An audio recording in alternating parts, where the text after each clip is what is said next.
again, everyone. Welcome back to the Fandom Zone podcast. I'm one of your co-hosts, Charles Skaggs, back in the Fandom Zone once again, ready to talk The Boys Season 2, but I'm not joined by my usual Fandom Zone partner, Jesse Jackson.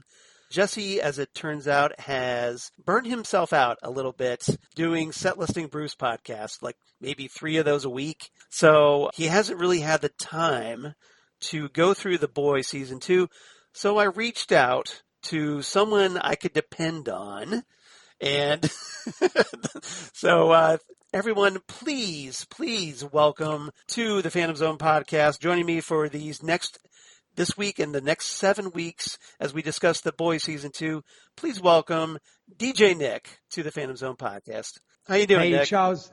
I'm doing wonderful. Thank you so much for the opportunity, to discuss a show that I know everybody's been talking about, both superhero fans and non-superhero fans. I'm sorry, that Jesse couldn't be part of the conversation because he always brings so much great insights to whatever he does. And I'll definitely try to do as well, or at least, my best to fill those shoes for sure, because those Texan boots definitely need some filling, so I'll do my best to fill them Texan boots. Well, I think you'll do just fine, sir. And, I've reached out to Jesse. I've extended the invitation, so if he ever gets caught up, he's more than welcome to join us here for a discussion. I think it'd be a lot of fun, the 3 of us, to talk The Boys. But in the meantime, while we wait for Jesse to kind of get his priorities straight, man, we're going to talk to The Boys, like I said, Season 2. And we're going to talk here at episode 191 of the Fandom Zone. We're going to talk The Big Ride. The very first episode of The Boys Season 2 aired not too long ago on September 4th, 2020. Written by Eric Kripke, who wrote the Season 1 episodes The Name of the Game and Cherry, and he's also the showrunner of The Boys. Directed by Phil Segriccia. I hope I'm pronouncing that right. Yeah. He directed the Season 1 episode Get Some, and I think they did a solid job, at least as far as a Season 2 opener. And I'm looking forward to getting your thoughts on this, Nick. Well, I definitely think so, because, when I had actually watched the whole Season 1, I was like, wow, I'm so glad that Season 2 is already up because I get to watch it, because Season 1 was so strong, and as I mentioned before, it was so out of left field because I still don't think there's anything out there quite like The Boys. I mean, we have also on Doom Patrol talked a little bit on Titan Talk about the fact of Doom Patrol being maybe tangentially similar, but it's still different because Doom Patrol is even more comedic than The Boys. The Boys is humor, but it has humor, but it's very, very dark. And I just think it's just wonderful that also gives so much social commentary as well. And the fact that superheroes are literally the villains. It's a total role reversal where the supes, as they call them, are the bad guys. And us mortals are the good guys. And it's a very new concept. And as I said, the themes they bring up ring so strong and true today as well. Yeah, I think it borrows, at least from my understanding, from my comics background, I think it kind of borrows a little bit from the premise of like the Earth 3 crime syndicate. Mm. That was kind of like the evil version of the Justice League of America back in DC Comics. It kind of takes that basic concept that, what if, the big superheroes in charge were the bad guys? And you brought up a great point. I was glad you brought it up because I was going to do that if you didn't. That it tacks on this great social commentary. And it really kind of explores the concept of, well, what if superheroes were celebrities? Like true celebrities. Kind of like like a lot of our music stars and movie stars and TV stars and whatnot, just that kind of media whores almost. And that a lot of them are. And that kind of exploration of that world and how it tends to corrupt you. And I think that's one of the central themes on top of being a superhero show. That's this weird fusion of all these dark themes. And on top of it, though, there's an underlying story of heart in the form of Hughie and Annie. There's an underlying love story there that with all this chaos going on and all the drama of, Hughie's group, the boys, Annie's group, the 7, that it's almost kind of like a Romeo and Juliet type romance going on here. Yeah, it is that kind of lost in the middle of all this chaos. Like you said, there is this room for love. I could almost compare it to, I don't know if you ever heard of the famous photo, the Vancouver Kiss, where No, I haven't. basically it had happened during the Stanley Cup final between the Vancouver Canucks and the Boston Bruins, and the Vancouver Canucks had lost. And so a major riot broke out in Vancouver, as it wants to happen, when it comes to hockey games. Hockey fans, go figure. Yeah, exactly. And you have, of course, this fantastic photo. It's so perfect it could have been staged, where you have people around fighting and this couple making out right in the center of it all. So that's why it kind of reminds me the way you're describing it of the Vancouver Kiss, because you have chaos, overturned cars and people just beating the hell out of each other. Dogs and cats living together, mass hysteria, exactly. Yeah, and this couple just happily making out in the midst of it all. It's a beautiful photo. It's very poetic. I'm going to have to look that up. That sounds great. Yeah, this one tiny little moment of calm surrounded by this huge hurricane. Yeah. Like almost like the eye of the hurricane, the eye of the storm. But obviously, Nick has watched season 1. I've watched season 1. Now, I'm guessing, like myself, you've probably watched all the season 2 episodes by now. Yes. Yeah. But we are going to pretend we did. Right, exactly. So, yeah, for the benefit of our listeners, we'll try to keep from spoiling things. I'm sure 1 or 2 things may slip in there. So apologies for that. But for the purposes of our discussion, I think it's probably best if we try to at least pretend that we don't know, or at least, so that for, like I said, anybody that may be just watching The Boys for the first time and, hey, maybe reached out to a podcast like the Fandom Zone and, was looking for that kind of supplemental material but doesn't want it spoiled ahead. So if you know what's going to happen, that's cool. We're not going to try to, overlook that because, like I said, we've both watched how this plays out by now. But I think it's going to be an interesting thing to talk about, going week by week. And this is kind of Nick's suggestion because I think, if I'm not mistaken, you kind of wanted to get a little bit more of a, get a little bit more detailed analysis than just doing a 1-episode season summary. Or do I have that wrong? No, you're correct, Charles. Also because, like I said, being a series, I think it's good to kind of like serialize when you're doing a podcast like this. Totally, it's fine, I guess, if people do recaps, but I think there's so much going on within these episodes. And we're talking about episodes about an hour long per episode. Exactly. So they're almost like short movies. Yeah. So, and I think they deserve almost to be, get an analysis, a separate analysis per episode because of the fact that they are so rich and there's so much going on. If it were like, a 25, 30-minute episode, we could have even done a season recap because it's actually quicker. Right. But a 1 hour per episode, like I said, it's a short movie. Well, and then, like you said, there's so much going on in these episodes. Yeah. It's not a very slow-paced show by any means. Yeah. And I think that's one of the charms because of why it's kind of taken in popularity is that, it does have a lot going on. It's got a lot for the audience to kind of think about and enjoy, laugh at, cringe maybe a little bit here and there over, but there's always something going on. And this very first episode of season 2, no exception. So with that in mind, let's dive right into this. We could probably just, very quickly address the cast. Sure. Obviously, if you've watched season 1, it's a lot of the same actors from season 1. But, we have got the great Carl Urban as William Billy Butcher, who's not a major factor in this episode, but he does turn up at the end in a great reveal, great return. Jack Quaid plays Hughie Campbell, or as we know him in the comics, Wee Hughie. And, one of the central characters, especially, like I said, with his romance with Annie January.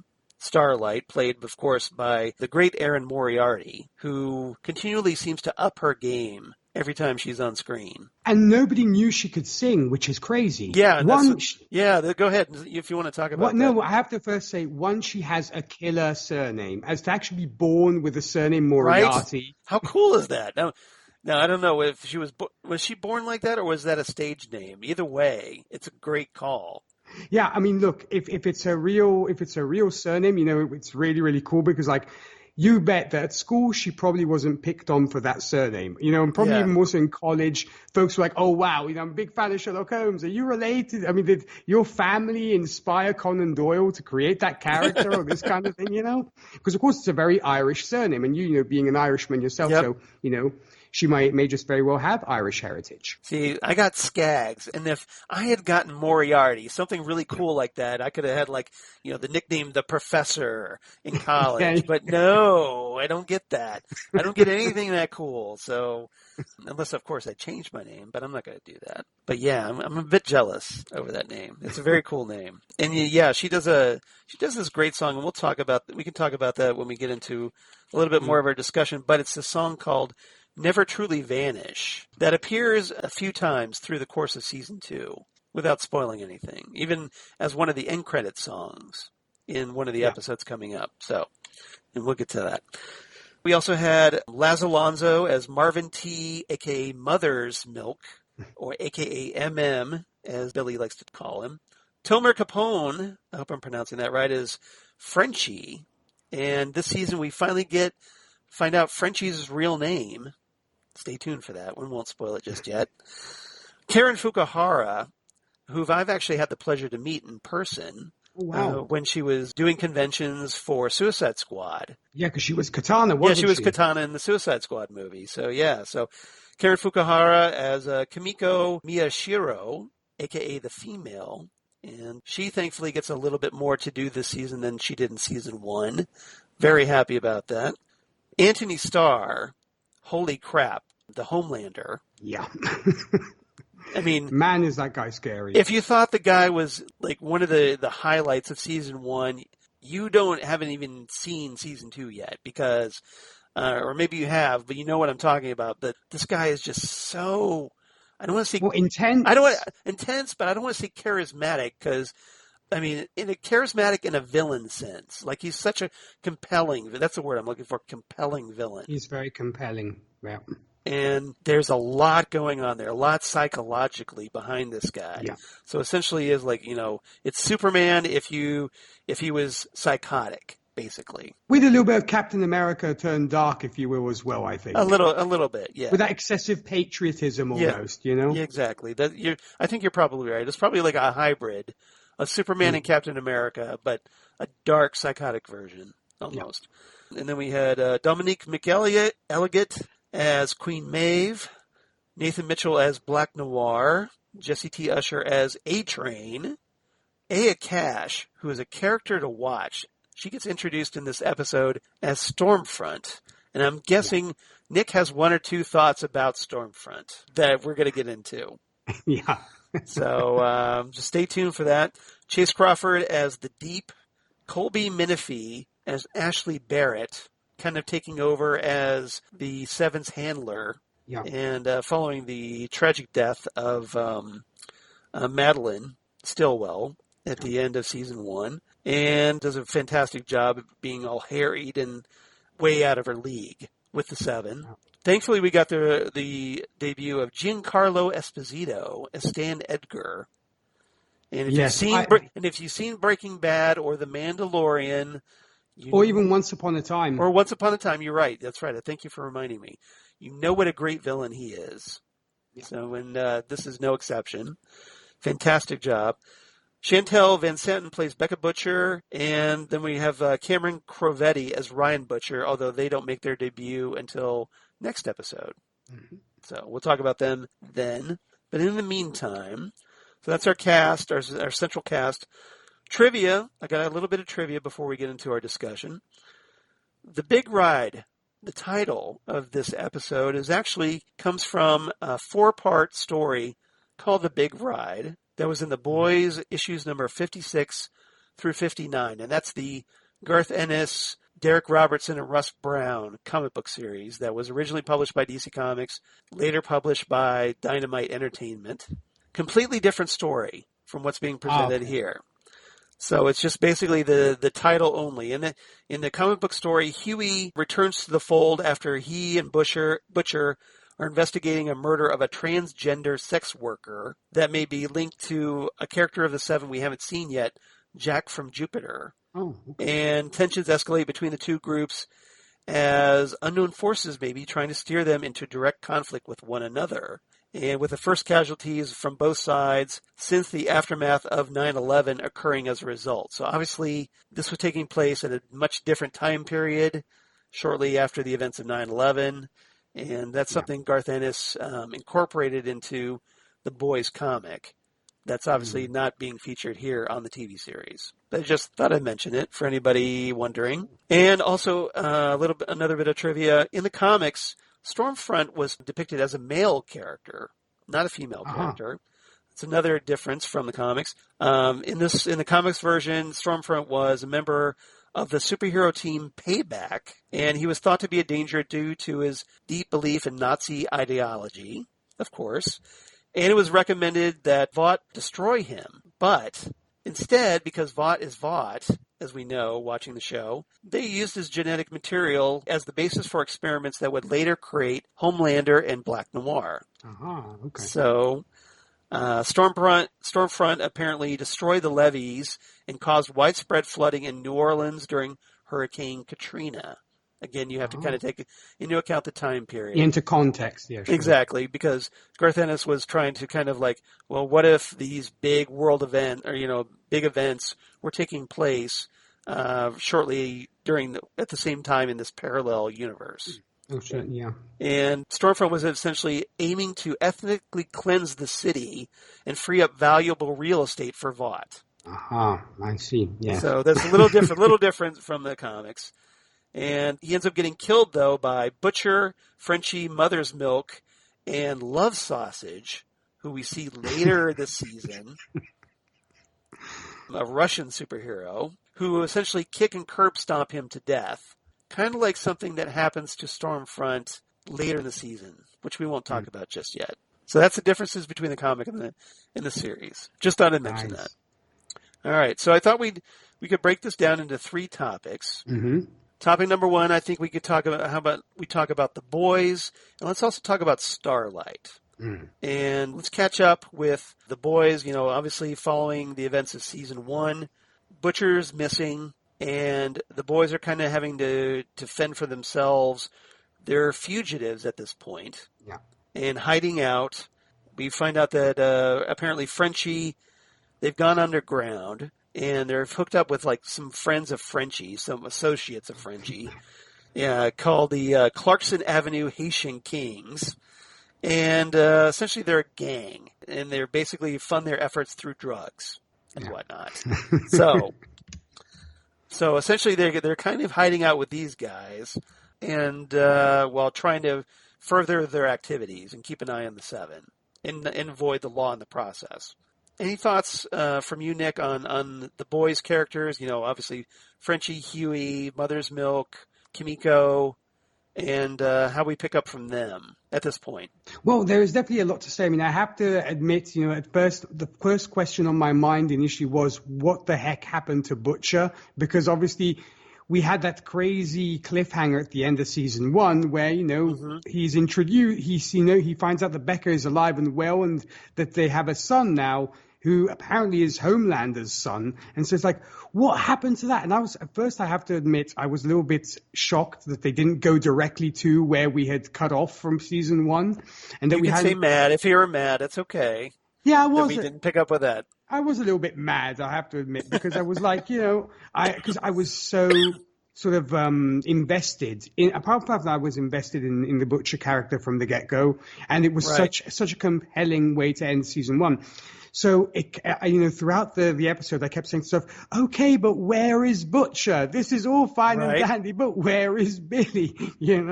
But that aside, you can definitely see, I think, that our characters are, there's cabin fever, I think, is definitely setting in for most of them. Obviously everybody, there's tension amongst everybody because we know Mother's Milk had to leave his girlfriend and his daughter. I don't know if she was his wife or his girlfriend. I think it's his wife, if I'm not mistaken. So he basically, at least the mother of his child, at the very least, his baby mama. He basically had to leave her and his daughter, and of course, French is cut off from everything, and Hughie, is from back in season 1. Life has just gone completely a 180 on him, and he's still trying. He's still reeling, I think, also from obviously the whole fact of having to, the liar revealed when it comes to him and Starlight, of course. And this is, a typical thing that we have seen before. It's like the guy keeps lying. It's like eventually the lies will catch up with you. And I was getting a little bit irked as how long are they going to drag this on till Starlight finds out or he tells her the truth. And so, we see that they are still meeting up in secret, of course, even though obviously, I think they still love each other at this point, but obviously they're not going to, make up and everything because they're kind of afraid to address those feelings. Yeah, because they never, there. When they're in that scene when they're on the subway, and I think to myself, my first question would be like, Hughie would, if had I been Hughie, it's like, so when it comes to us, what's the situation, But no, he doesn't say a word. They're still kind of estranged from one another. I think Hughie would obviously like to try to get back with Annie. Who wouldn't? Let's be honest. But I think Annie's still exactly right.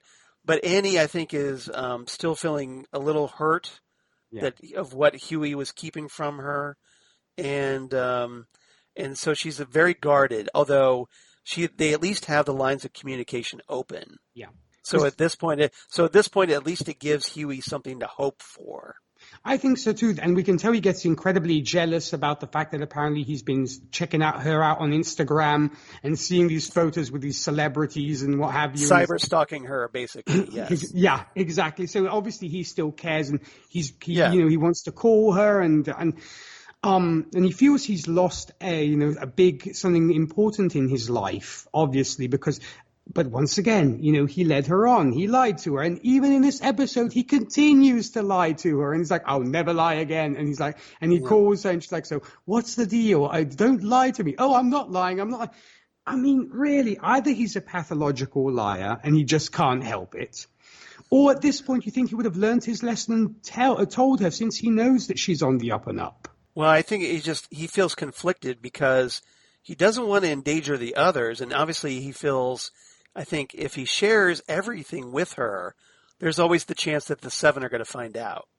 True. Even though I can. That's the dilemma. So he's being guarded with her. She's being guarded with him. Yeah. And as a result, they're not being honest with one another. That's why you think to yourself, can this relationship work? Because they, right. as we, one can say it was almost, well, at least on Annie's part. And Annie's been honest with him pretty much from the get-go. He really kind of hasn't. And I see your points, but I also kind of feel really bad for Starlight because she is such a good person. And, it just really upsets me when I see those kind of things, because she's been lied to and she could have taken it way worse because she could have incinerated him had she wanted to. Pretty much. And that's another concern is like, well, I don't really want to piss her off because she could completely blow me away. Right. Yeah, there is that. So there is that. Yeah, exactly. Or throw me around the room and break every bone in my body. But, and it's for me, it's a little different. It's very interesting to watch these two interact because in the comics, Hughie and Annie, they weren't really. Hughie didn't open up to Annie about his activities with the boys until about 2/3 of the way through the comic book series. Wow. So the TV show really accelerated that. Well, I think they had to because they had to get rid of that famous trope of the guys will keep lying, and then by halfway through. And why is Annie keep going back to him if he's constantly lying to her? Yeah, I agree. Mm-hmm. But it kind of gets Annie more involved with the boys and gets them helping out, and as we kind of see in the course of this episode, because they're essentially trying to get their hands on some compound V. Yeah, and they think this other soup named Gecko. Apparently, at least Annie thinks. Hughie hands Annie a picture of Gecko and says that he might be able to help get that compound V. Can you help us get that? And she's obviously not sure. She apparently knew Gecko from back in the day. I believe they performed like in a high school play, and he was Jesus. No surprise. Yeah, it was whatever Christian group they were in together, almost like a Christian version of the Teen Titans, almost. I'm guessing. Yeah. and like whatever youth group, superhero youth group she was in with Gecko. And so it's just a matter of her reacquainting herself with Gecko, who, in the meantime, since all those years ago, has developed a rather interesting occupation, shall we say. Well, I mean, and of course, it's totally in keeping with the style of the boys. The man keeps regrowing his limbs. So what's he going to do? He's going to cater to BDSM people who get off by chopping limbs off. So it did not surprise me. I mean, but yeah, because I said in the boys universe, this is like, run of the mill for sure. But yeah, and apparently only cost you an extra $1,000 to cut his junk off. Where's the nearest ATM? Exactly. That was a great line. Yeah, it was. I've got some others, if we want to talk quotes later. I'm surprised they didn't give him more, should we say, attention, because this guy feels no pain. I granted, okay, he might not be 7 material, but still. It's useful, right? Yeah. You can send him into dangerous situations, and it doesn't matter because if he gets chopped up, he'll just regenerate. So that's right. His body parts. That's Not right. like in a Doctor Who way, different way, like a starfish kind of way. Yeah, but also to look at the other guys. I mean, Mother's Milk. It's so endearing that he's trying to build this Vermont house. Yeah, a dollhouse. Yeah. Yes. Seeing this grown man, this big black guy, like building, who is like, very formidable. He's a fighter. And then you see him trying to work on this dollhouse. Yeah. I mean, the guy's bicep is bigger than my head. So pretty much, yeah. He could crush you like a grape easily. That's right. And so it was kind of endearing that he is trying to build this dollhouse amidst all this craziness of of like guns being sold and all the other stuff. I think it's almost like his happy place. I mean, I assume he's doing it for his daughter, but hey, he could have a hobby and just enjoy building dollhouses. Everybody needs a hobby, I guess. But I mean, I think that's one of the things that makes Mother's Milk so endearing as a character, is that he's this big, intimidating guy when he needs to be, but he's got a much softer side to him. He's probably the most together of all the boys. Oh, I'm yes. guessing. He's the most good-natured. And is more of a realist, and almost has like a little bit of a Zen approach, almost, I think.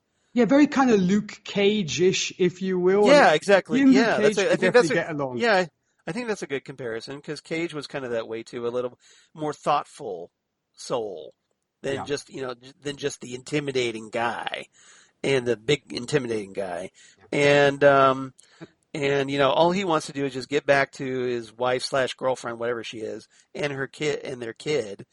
So you feel for him. He's sympathetic, but he also, now with Butcher gone, he's the one that's left looking after the team in Butcher's absence, and especially looking out for somebody like Hughie, who is just he's all over the place.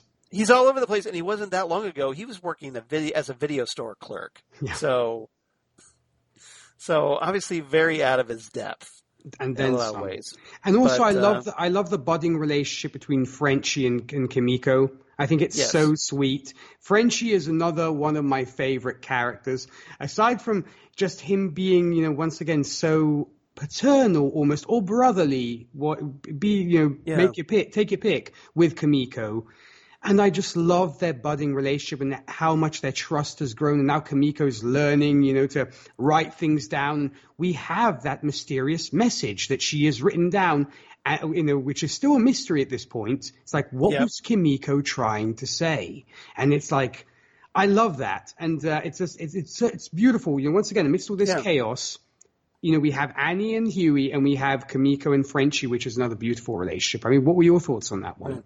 Well, it's something that the comics did. So I was very happy to see them develop it. That in the comics, Frenchie was essentially almost like a very protective brother to Kimiko. Obviously a friend, but almost acts like a brother.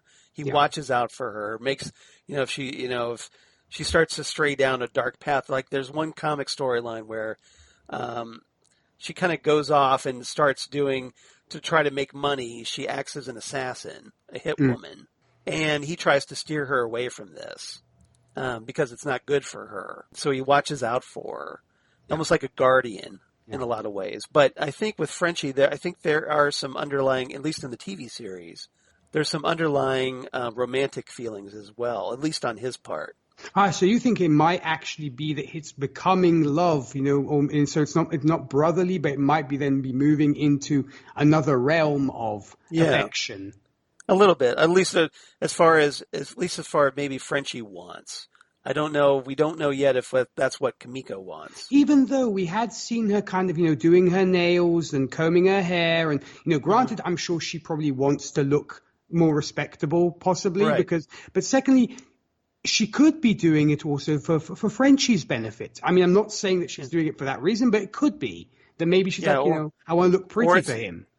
Or it's a simple, like, that she feels comfortable, secure, and then she can kind of get back to a semblance of normalcy. Yeah. After everything she's experienced and all the trauma she's endured. Almost like kind of getting rid of that dirt and kind of blood on her hands and kind of starting anew. Yeah. Yeah. And also we get to kind of see a little more cleaned up Karen Fukuhara as a result. Yeah, exactly. Yeah. Which is, it doesn't hurt either, right? I'm sure. No, it does not. Everybody's so pretty in this show. Far too pretty. Yes, exactly. So it leaves me out completely. But I could never be on the. I'm not good looking enough to be on this show, apparently. So we had getting back to Annie. She tracks down Gecko, records him in a hotel room with a customer, and essentially blackmails him. Like, hey, look, you're going to need to get me this compound V, otherwise I'm going to release this. It's going to go viral on all social media and all this kind of thing. And he's kind of horrified because, well, I thought we were friends from back in the day. And so it's kind of interesting that Annie, already by this point, I think she's seen so much and experienced so much enough that it's hardening her as a person. Yeah. Yeah, exactly. And making her more brutal. And she's losing that innocence that she had. Yeah, she is. At the beginning. Yeah. A little more jaded and not so naive like she was when we were first introduced to her at the beginning of season 1. Yeah. So it's kind of sad to see her lose that naivete, but for the purposes of what needs to be done, she embraces that and uses that to force Gecko to get her what she wants. Yeah. And she's so excited by it, she ends up going back to Hughie and telling him, like, hey, I've got this in motion. Yeah, see what I did? Yeah, exactly. So she's already like, quote, burn those effers down. And they're trying to figure out, like, which news outlet they need to reach out to by this point, by the episode's end. Oh, yeah, she's as excited as can be because she's never really had to. I mean, obviously, it's also a rush for her because she's doing something forbidden. And I have a feeling, that before all this, even it was mentioned that she had very much this church past and she was very sort of, clean living and all this kind of thing. I'm actually surprised she hasn't developed a drinking problem at this point because of all the things that she's seen. Yeah, I know, right? As we find out later, I mean, without getting into details, it's also affecting her faith as a result, which is something that's very central to her character. Now, one of the things we also see Starlight that she's still working with the Seven. Yeah. She's still using that cover to try to act like everything's okay, but even though she knows not everything's okay, and she's still trying to help the boy. So it's almost like she's a double agent. Yeah. At this point. She had me fooled at the beginning. I was like, wait, what? Has Starlight kind of sold her soul? And then we find out because we kind of see, we see her with this big crowd. She's there with Homelander. She sings this song for Translucent's funeral, and she's holding hands with him and saying, this is a great guy and everything else. And I'm like, gag. And she's kind of wearing that sluttier version of her costume that Vought and others wanted her to wear, insisted on it, to increase her profile and make her appear more sexy. And, not the version of the costume that she wants to wear. Yeah. But so she's playing the part. at this point. Yeah. And we find out that through the course of the episode, no, she's still on Team Boys at the moment, or at the very least Team Hughie. Yeah. And we'll see where that goes. Yeah. It leads down some interesting places. Right. We'll just set that there. But anything else about the boys or Starlight? No, I mean, I just really like this, and the fact that obviously you can see that there's this void of power that Butcher has left, because everybody's like they see him as their leader, and I'm not saying that it's like wildcats or herding wildcats because nobody knows what they're doing, but you can tell that Butcher, for all the crazy stuff he did, had this under control and was able to be the leader. I mean, I think Mother's Milk would be a great, substitute for him, if Butcher did not come back. But you can tell that they really almost need a direction at this point. Yeah. Yeah, they are. They're all kind of struggling. Yeah. They don't like direction is a great description of this. They're lacking in direction. So it's finally at the end of the episode, Butcher makes his reappearance. Yeah. In a very Carl Urban way. Of course. So what did you make of Butcher's return at the end? Well, one, I was just so happy because Carl Urban has just gone from strength to strength. Already when he had played Éomer in The Lord of the Rings, which was the very first time I'd actually seen him. I believe that was his breakthrough role, but because I think he was already made well known in New Zealand. But from there to being in the MCU to this, he's just so good. And Dr. McCoy on the Star Trek movies, I might add. Of course, yes. He's a very worthy successor to the late great DeForest Kelley, I might add. I know you're not a Star Trek fan, but I thought I'd mention it because I'll take that. I'm a Trek fan. Yeah. No, but I'll take that because I know he is scary good as McCoy. He's really good. I highly recommend it. Well, I mean, I don't know, as I say, whether Peter Jackson was the guy who kind of discovered him and kind of brought him to the forefront, but I think it at least mainstreamed him. This is his big Lord of the Rings was Urban's big break, and then he also did things like Dread and, like you said, talking about a Scourge, the Executioner. Yeah, and he's fantastic. I know folks had problems with his accent because they're like, what is he going for? Is he going for a New Zealand accent? Is he going for a British accent? Now, I actually wanted to ask you this, Charles. In the comics, is Butcher a Brit? Yes, he is. Okay. And it's almost like a Cockney accent. Okay. So it kind of fits a little bit. Right. Yeah, because... Or at least maybe a Liverpool accent a bit. So it's somewhere in there that he's found his accent. So, Butcher is supposed to be British. Okay. Yeah, because I know folks were kind of lost with his accent because they said, what's he actually doing? Because, he does slip into his native New Zealand accent. I don't have a problem with that. It creeps in every so often, yeah. But you know what? It doesn't bother me. It's not, once again, to bring it up, he's not Dick Van Dyke doing a terrible British accent and failing miserably.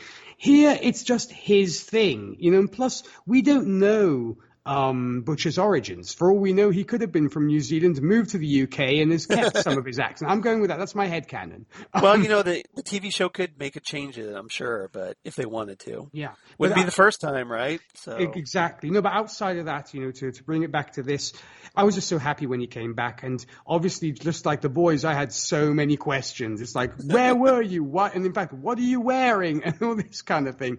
But of course, we do get the answers for that later down the line. But yeah, I was always happy to see him, and I think he's ready to get the band going and going places and back into the right direction. Well, and obviously Butcher feels that he's the only one that can really lead the team. Yeah, he may have faith in Mother's Milk, but I'm sure he feels, at least Butcher feels, that nobody can do it better than he does. He feels this is his baby. And he's also a bit of a control freak in that regard, I think. Yes, that is definitely the case. He wants to be the guy calling the shots. That's right, yeah. He likes it. I mean, I guess he's like obviously the opposite to Homelander, who is definitely another one who's very power hungry. I'm not saying that Butcher is as power hungry, but maybe the two are not so different.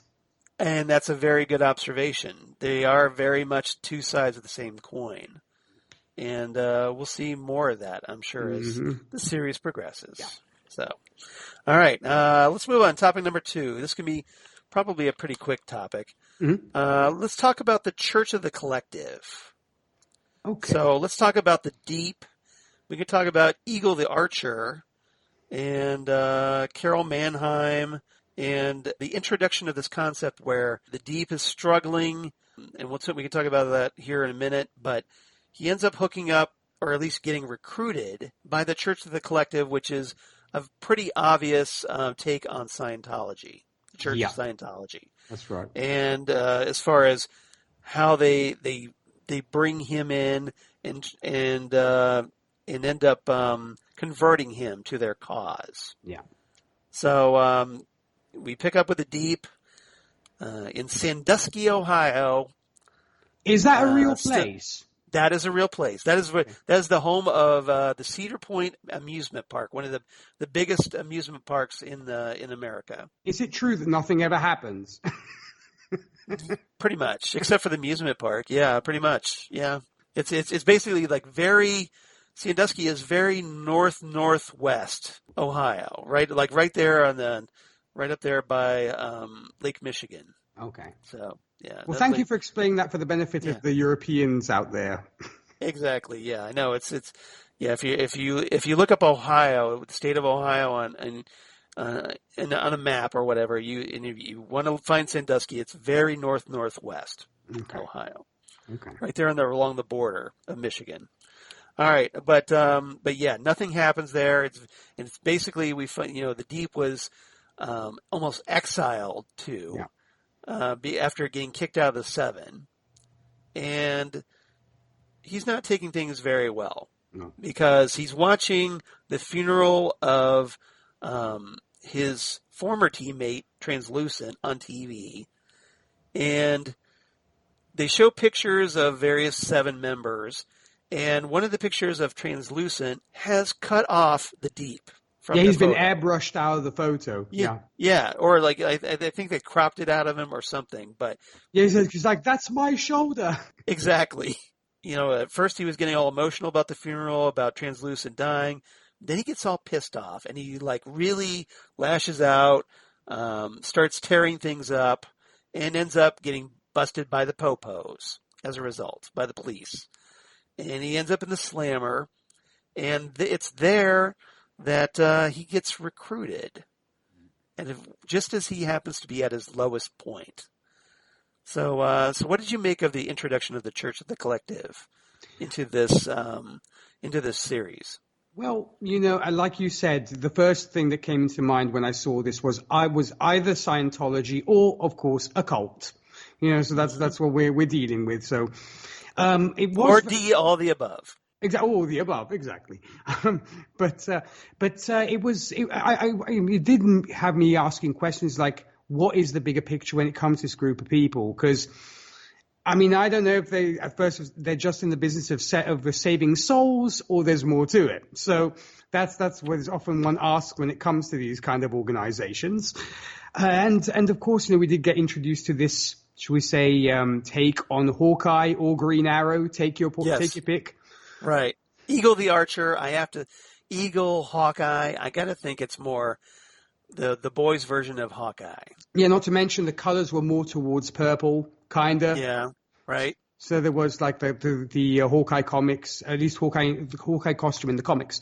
But that said, it was just so it was unnerving. It's like, I know what's happening here, because they're either going to ask him if he's found Jesus, or they're going to ask him something along these lines. So, right. No disrespect to folks who follow these kind of beliefs, but that's the way it goes. And ever since then, folks have never knocked on my door. So I'm just saying. Yeah. but it was. Well, I kind of knew something was up with these guys from the get-go, because for one thing, the Eagle the Archer kind of like when after bringing the Deep back to his place, and he starts chatting him up and goes, well, everybody's been at their rock bottom point. And you're like, I see where you're going with this. And he's like, hey, do you want a Fresca? And for those who don't know, especially people like Nick that are overseas. I was going, thank you, Charles. See, you read my mind. Enlighten me. What is Fresca? All right. So Fresca, for the uninitiated, is a very disappointing soft drink. It is, it's made by the Coca-Cola Company, but it's a very unpopular drink. It's not the type of drink that gets served in restaurants or in soda vending machines. So it's not even a club soda. It's like the more popular, like if you had Sprite, Right. or Sierra Mist or 7-Up, some of the more popular uncola drinks. Fresca is like pretty much at rock bottom, just like the Deep is. It's hardly anybody knows about it, let alone drinks it. Oh. It's available in stores, but nobody buys it. And you wonder why they still store it in their shops. Right. Unless it's good for a mixed drink, maybe. I don't know. I don't know. The only thing I can think of is that the company still makes it just to hold on to the trademark or something. Okay. So it was very odd to see them like handing the Deep, like, hey, you want a Fresca, and making a big deal about that. Yeah. And it's something that it's kind of becomes a recurring gag throughout season 2. But so for anybody wondering, that's the deal. So right away, I knew these people were weird just because of embracing Fresca. That nobody, like at least a Dr. Pepper, Right, exactly. No, too exciting. It's like, what, was Mountain Dew busy? What's up with that? So in case anybody's wondering what the deal is with that. All right. They also hand him a book as the Deep is introduced to this woman named Carol Mannheim, who is kind of like the public relations a bit of this church, and hand him a very almost like a very Dianetics book. If you're at all familiar with Dianetics, the L. Ron Hubbard book that became the basis for Scientology. And the cover mock-up is very Dianetics looking. So the satire is pretty dead on here. Mm-hmm. And so it's kind of an introduction. So essentially they're trying to recruit Deep, who's someone they see that they can use. And so the question is, you kind of saw how the season played out, so it's a little hard to get into like, well, what did you think of what was going to happen? What did you think of at least the concept of Scientology kind of like trying to recruit celebrities to advance their cause, trying to go for someone vulnerable like the Deep is at this point, to use him for their cause? Yeah, where have we seen that before? I know, in our reality. Exactly, right? No, it was, I mean, but that's obviously what, once again, what a cult does. It takes the disenfranchised, it takes those who are down on their luck, those who are morally weaker, who are not, because you're not going to go to somebody if you're super confident and who's all about, strong in themselves. You're going to go with people who are astray and once again need direction, and you provide that direction. That's the basis of the way a cult works. It can't be manipulated as a result. Yes. Yeah, because it's like, you can mold them to your own ends. That's right. So it makes sense that it would happen. And, and obviously when we got to see this, that's why I thought to myself, what is their end game? What are they trying to achieve with the Deep? Obviously, we're not going to go into that, but it was just like that was the main question on my mind. And at first, the Deep is a little bit reticent of wanting to even be a part of this. He's like, what the hell is going on? And all this kind of thing. Because he finds himself asleep on his couch, on the guy's couch, I believe, because apparently he'd gotten seriously hammered the night before. Or he got drunk and passed out. Yeah, we don't know. Yeah. Maybe he was kind of helped to be a little bit unconscious in that regard. That's right, But so that was my other thing. And yes, he seems at first obviously he's like reluctant to have anything to do with these people, but slowly but surely they kind of work their way on him. And I still don't know how to feel out about the Deep even after all this, because part of me still hates him for being so awful to women and just abusing them, especially to Starlight. That's right. And we know that he's done this before. She's not the first that he's done this to. The other part of me is like, okay, he's getting a taste of his own medicine, which he had gotten during the course of season 1. That was brutal to watch, even though, it's Gills, but it was still brutal to watch because it was so violent. Right. And so you think he's gotten a taste of his own medicine. Is he redeemable? I think everybody is redeemable if they, with given the right direction, the right people. And I think he could be a redeemable character. But yeah, outside of that, it's just like you wonder where somebody who's so low as he is, where they're going to go with him, because they're even promising him they'll get him back into the 7, which we know is what he wants more than anything else. Right, and they're using that. They're using that as they're basically dangling the carrot. Yeah, and trying to get him to the Deep to do what they want, like with that as the goal. Yeah. So like if you do what we say, we'll help you get what you want. Yeah. I mean, what are your thoughts on the Deep? I mean, do you have any sympathy for this character? I don't really have any sympathy for him, but I think right now he's just more interesting to watch. He's watching him go through these struggles, and it's kind of interesting that they're making a point of showing him. Like this could have been a character that could have been easily forgotten at the end of season 1. We never had to really see him again, but obviously there's something they want to do with this character. Yeah. And we'll see how that plays out. Somebody must have had a serious grudge towards Aquaman. Yeah. Seriously. Yeah. Well, that would be Garth Ennis because when he created the Deep, but yeah. a little different there in the comics, but yeah, it was just you can tell the guy does not like Aquaman. No, not at all. Or at least doesn't think much of him as a character at the very least. Yeah, but we'll see.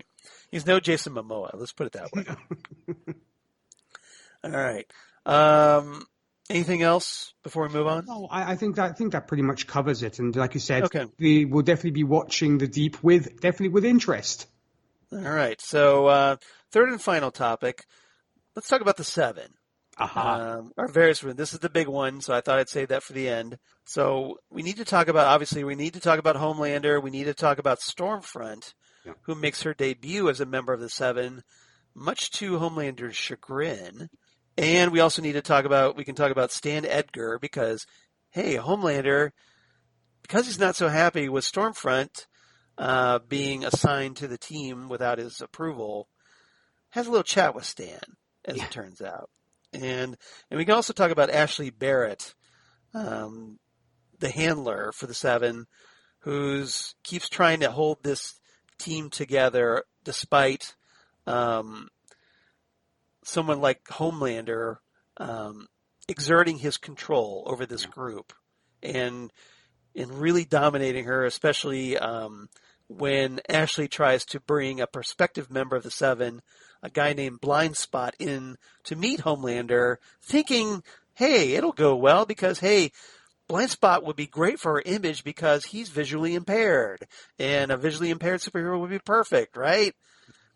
Homelander doesn't see it that way. Okay. So what are your thoughts about our big bads this episode? Well, first off, I have to say, I'm a huge Daredevil fan. And I saw, obviously, I was like, yeah, okay, this is a take on Daredevil. Exactly.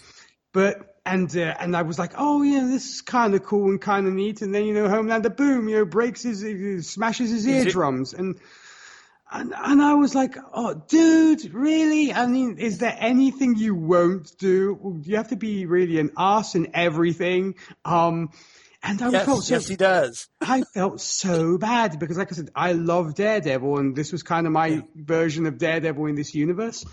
But then it made me think, what if somebody did this to Daredevil as well? He'd be dead immediately. So it got me thinking about, see, supervillains, this is how you take care of Daredevil.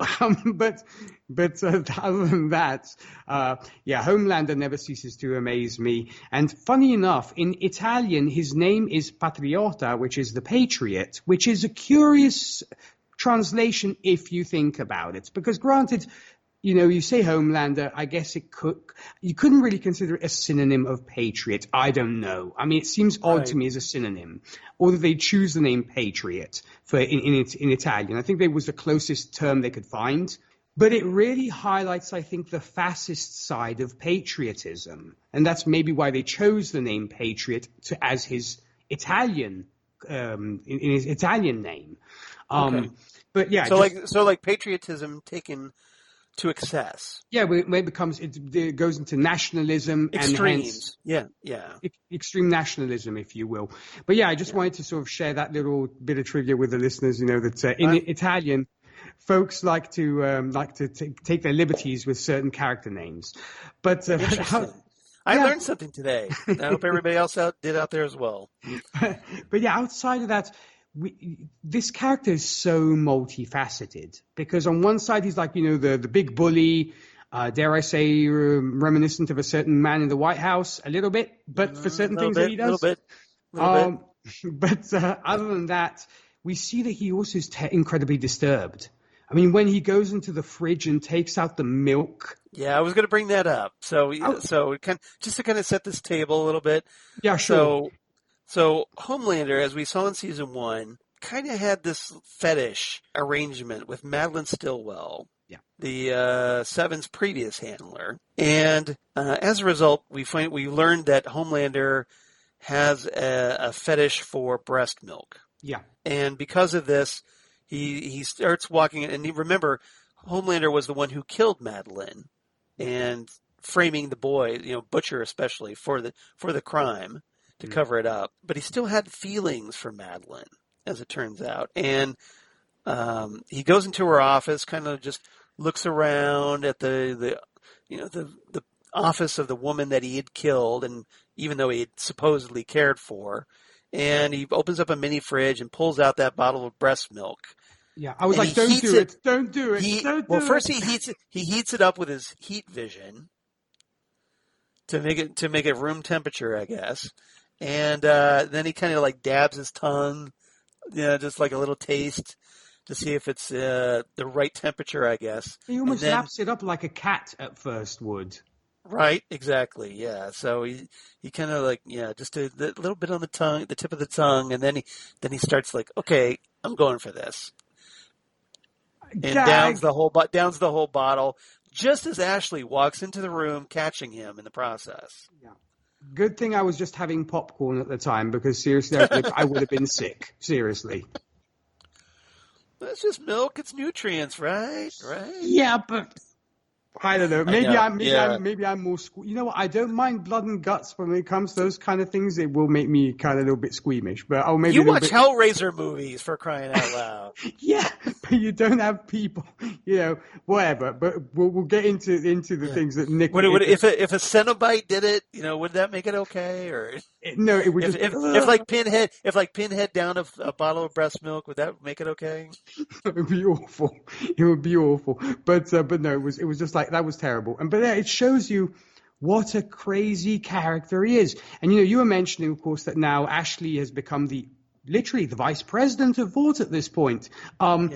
Obviously because she's somebody that Homelander knows he can intimidate. And it's, I guess, because obviously he can't take over Vought, or rather can't be made vice president. So she's his puppet, obviously. So, because she's terrified of him, and whatever he says goes. And so obviously, that's obviously, I suppose, why he chose her, because he knew she was so insecure and so kind of terrified, and he would never be able to pull something like this on the previous vice president. Madeline. Yeah, exactly.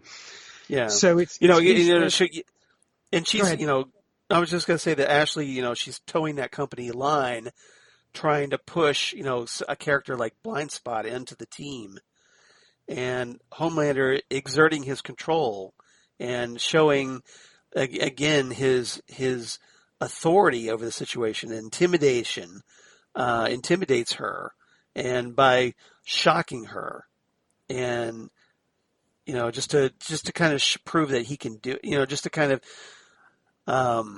he does something shocking so that to snap her into line, and like, well, if I could do it to this guy, I could easily do that to you too. Yeah. If you don't go along with what I want, I don't care what the company wants. Yeah. Even during the focus group, when they're thinking of the name, what do we do? Go with supervillains, super terrorists, etc. There's that whole focus group about it, which is typical in any company in marketing. And she, doesn't obviously get a say at all because he starts whispering at her and looking at her and stuff and bullying her psychologically. And so, it's literally mobbing in that case. That it's mobbing, plain and simple. So he's ostensibly become the vice president of Vought indirectly. Yeah.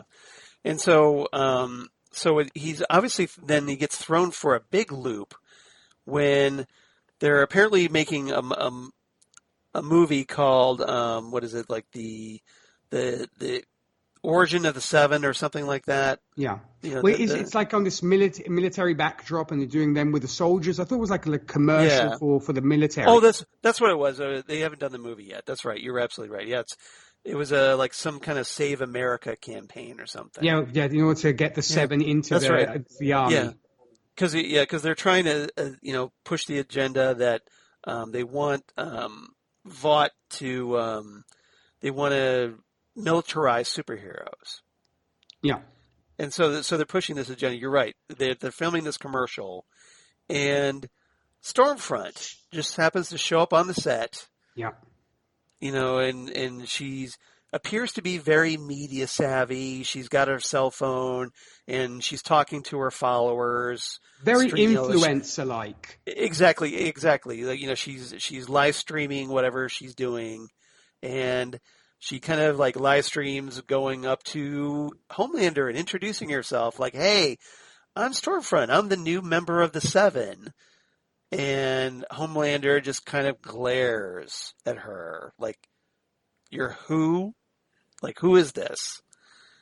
And then he smiles at her. And you know that when Homelander is smiling at you, it's never good news. No, not at all. Not at all. And the guy who plays him, Antony Starr, that should be easy to remember, right? Antony Starr. He's so good. He's so mesmerizing as Homelander, and you see like a billion things going on behind these psychotic eyes, just in his facial expressions and his body language, and it's just really fascinating to watch for me. I believe he was actually at one point opted to play Captain America at one point before Chris Evans got the part, and he would have done well, but I mean it would have been very. There's no Chris Evans though. No, this is true. And role reversal, I could not have seen Chris Evans do Homelander. Same thing. It's just true. But yeah, apparently. And Chris Evans has played bad guys before. Yes, he has, of course. But as I said, it's apparently I think he had actually auditioned for the role of Captain America before he got this. So it's interesting to and maybe he's pulling that off a little bit of what he had kind of done to kind of study for the role of Captain America. Right. Maybe. Or at least doing like what he thought would be a bad guy version of that. Yeah. Yeah. But so Homelander not very happy about this, and he decides to pay a little visit to Stan Edgar, the head of Vought. And he basically says, "Look, Stan, I thought I was going to get consulted on any new additions to the group." And acting like, well, hey, I wasn't consulted, so, I've been kind of thinking that, when my contract ends, maybe I'll take my talents elsewhere. Yeah. And trying to use that as some kind of negotiating leverage. Yeah. And he doesn't get the desired effect. No, it doesn't. Because Stan explains to Homelander that apparently Homelander thinks they're like a superhero company, when in fact they're just a pharmaceutical company, and Homelander is just their most valuable asset. Yeah. I'm sorry, Homelander is not their most valuable. It's Compound V that's their most valuable. That's right. Asset. That's their most valuable product. That's what I was trying to think. And so Homelander, essentially is being put in this place here, going, look, all we care about is Compound V. We don't care about you. Yeah. You're replaceable as far as Vought is concerned. That's right. And that's obviously something that doesn't go over well, especially when you take into account his psychosis and his ability, his need for control.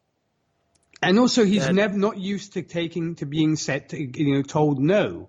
He is just not used to it. Yeah, that spoiled, petulant child that exists within this Superman-like body. Yeah. And so he gets frustrated and flies off to Becca's house and to go see his son, and that's where we leave him. That's right, yeah. And I was so glad that the actress who played Patty Spivot in the Flash, is Chantal Van Santen, yeah. Who, by the way, her character was still criminally cut from that show because she was an excellent Patty Spivot. So I'm just saying, but that's well, me. They just came out with a news article about that. Interesting that you brought this up. Apparently, Chantal Van Santen kind of hinted that the reason she was not brought back on the Flash and written out of the show was because of executive producer Andrew Kreisberg, who was with the show at that one time, but had later fell into various accusations of sexual harassment. Once again, it was essentially kicked off the show, and so it kind of sounds like maybe she experienced something to that effect. We don't know exactly what. But apparently she and Kreisberg didn't get along at the very least. And Kreisberg used his power as executive producer to get her off the show. No, which is criminal because Chantal is a wonderful, wonderful actress. Right. And but I'm so glad that she got this, should we say, new superhero lease on life in The Boys. So that was fantastic. I mean, it doesn't surprise me that she would find work because she's a great actress. So no surprise. Right. I don't know why they couldn't just bring Patty back if they wanted to. Well, I mean, but now that Barry's with Iris, I guess, is there really a point? Yeah, exactly. That storyline, I think, is gone for now, at least. Sorry about the Flash digression, but it's Nick and I. Exactly. It's going to happen sooner or later because we're both big Flash fans. Yeah. Speaking of that, to bring up the whole thing of the president of Vortup again. The fact that we find out that it was kind of pretty much the company was founded through the experiments of a Nazi scientist. I thought that was big, man. I mean, I was like, right. And the whole thing of it's obviously a hint, not a hint, but I guess it's almost like a criticism on Project Paperclip, where, of course, Nazi scientists were being scooped up by the Allies, regardless of their terrible crimes. I'm looking at you, right. Klaus Barbie, and folks of this nature.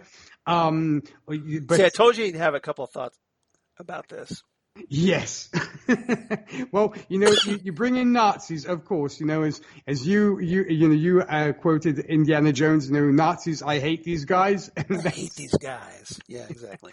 So I thought it was interesting that they gave us the fact that maybe it's a criticism towards, one Project Paperclip, and to the fact that a lot of pharmaceutical companies or pharmaceutical breakthroughs came at the expense of human beings. Right. And Nazi scientists like that ended up getting a pass from our government because all we cared about were, the ends. How they say the ends justify the means? And beating the commies and everything, of course. Exactly. That whole race. And it started off, obviously, in World War II when we were so desperate for the atomic bomb that we brought in scientists like, Albert Einstein, thankfully not a Nazi, as far as we know, until history proves us otherwise. But, that we were so desperate to achieve that. And the Boys here makes use of that Nazi science being the foundations for Compound V and therefore the Seven and therefore Homelander. Yeah. And Stormfront, needless to say, has a very important historical part to play in this story as a result. In fact, it will tie in nicely to that, to the origins that we got of Vought Industries. So, yes. But to be continued on that one. Yes. So we'll leave that there because we've already talked enough as it is. So you probably are like, okay, you guys need to save some of that for other episodes, right? All right. So I don't know if you have any favorite quotes. I did have a couple, and it's. I'm sorry. Did you have anything else before we get started? No. All in all, it's just a great start to a second season. Really, really enjoyed it, and as we said, this is an hour-long episode, so we had to talk. We had to talk quite a bit about it. So we did. It's not like a kind of flash thing. There's tons of things to talk about. So yes, wonderful, wonderful start, and I was ready for episode 2 to load up. Well, I'll just throw out a couple of quotes here for the sake of Sure. time. Just a couple ones that kind of stuck in my head. Mother's Milk saying, and I'm going to, clean this up for Southgate Media Group. If you're the effing reason why I can't finish that Vermont Country Dollhouse, I will effing end you. Love that one. Yeah, I had that one on my list too. That was a good one. And then Hughie talking with Frenchie, where Hughie is discussing his role in the group, and he's like, so maybe I can't be Lee Marvin, but I can be Harry Potter, or, John Connor, or what's her name from the Hunger Games? And Frenchie says, Katniss. Hughie's like, yeah. The point is, I could be that person who nobody thinks is awesome, but it turns out they're kind of effing awesome. I love that. And plus, of course, all the mainstream pop culture references, I knew you had to do that. You being one of the masters of pop culture references, I can only, I'd say I'm number 2 on that regard. I'd say number 1 becomes a certain Zan Sprouse in that regard. Who will definitely be mentioned here shortly as well. Yes, she will. Yes, she will. Yeah, when it comes to quotes, I just had a quick one myself between Hughie and Mother's Milk. Hughie is saying, so we're saying that Vought may have just assassinated the deputy director of the CIA. Mother's Milk, and now we're in the middle of that too. Happy now, Mother Trucker. Very funny. Yeah, that was good. Loved it. Gecko also had a pretty good line real quick. Pontius Pilate and Mary hooking up? Sacrilegious. Nice. Oh, yes, and we did get the head of the CIA's head being exploding, by the way, just to mention that, folks. Yeah, we didn't talk about that, but not the last time we see some heads exploding. Just got to point that there. Yeah. So stay tuned for that. Keep that in the back of your head as we talk more episodes. All right, what's your rating for this one? I'm going to give this a 9 out of 10. A 9 out of 10 exploding heads. Oh, you really like this one. Yes, indeedy. Yeah, I thought it was a strong opening, but having seen the rest of the season, I know there's stronger episodes. So I'm only going to give this one 8.5 out of 10 bottles of breast milk. Okay, you had to go there. It was either that or cans of Fresca, so. Fine. It works, I guess. So I'm only slightly under you, but yeah, bottles of breast milk. So drink up, kids. All right. Jeez. I know. I don't have any Phantom Zone news because we've been off for a while, and there hasn't really been that much in the way of news. Apart from just that, got some great news that Sandman, the TV series, the Netflix series, has started production. Yeah, I can't wait for that. That's going to be epic. At least I hope it will be. I certainly hope so. And yeah, it was great news that finally it's being filmed. So hopefully worth the wait. And hopefully this year we'll get WandaVision. Hopefully. They say coming soon or coming this year. But they were thinking November, but apparently they came up with like a November promo for Disney Plus. And WandaVision was not part of that. I'm still holding out hope. They still say 2020, so probably December we'll get it. Which that'll actually be nice. The holidays will be around, and that'll be a good time to get some eyes on it, I think. Yeah, for sure. So, especially since there's not going to be much else in the way of programming, especially superhero TV programming around the holidays. 2021 and 2022 are going to be packed. Seriously. January is going to be huge. Yeah. We're going to be very, very busy here in the Phantom Zone. Just saying. But for right now, we're talking boys, and that's okay. Didn't get any mail. I put a little feeler out for everybody if they want to write in and share your thoughts about the boys as we discuss these episodes. So if you'd like to write in, we'd be more than happy to read your letters here on the podcast. We'd definitely appreciate that, as we do for all of the podcasts that I do and Nick does. Phantom Zone fan mail, please reach out to us at phantomzonecast@gmail.com. That's phantomzonecast@gmail.com. Or you can find us on Twitter at Phantom Zone Cast on Twitter, Facebook, The Phantom Zone Podcast, or Instagram at Phantom Zone Podcast. We definitely appreciate it if you did, because obviously we'd love to spread our discussions of the boys around, get more listeners, more downloads, and entertain more people in the process. Mm-hmm. And Nick, how about you? Where can they find your fine work, sir? Well, for brevity's sake, for you country fans out there, I do host the Whiskey and Cigarettes show where we play today's country, traditional country, and everything else in between. For more about that and where to tune in, you can visit our website. That's whiskeyandcigarettesshow.com. Podcast-wise, if superheroes are your jam, or superhero movies, I should say, even psychotic ones, I do host Happiness and Darkness, the superhero movie podcast where we discuss superhero movies from Marvel, DC, Dark Horse, Image, and more. To join us to discuss a superhero movie of your choice, you can follow us on Instagram, Twitter, and Facebook, and shoot us an email at happinessanddarknesshow@gmail.com. And of course, Gold Standard, the Oscars movie podcast, where with co-hosts Zan Sprouse, the aforementioned wonderful Zan Sprouse. Yay. Yes, yay indeed, and Rachel Friend from our good friends at the Five-ish Fangirls. We are discussing all the movies that won the Oscar for Best Picture from 1927's Wings to the present day. To get in the conversation, discuss your favorite Oscar winner, feel free to shoot us an email at goldstandardoscars@gmail.com, and you can also follow us on Facebook and Twitter. What about you, Charles? Oh, nicely done, sir. All right. As for me, of course, at Charles Skaggs on Twitter, at Charles Skaggs on Instagram. Charles Skaggs in Hilliard, Ohio on Facebook, if you'd like to reach me out there. And, of course, my blog of geeky things. Damn good coffee. And hot.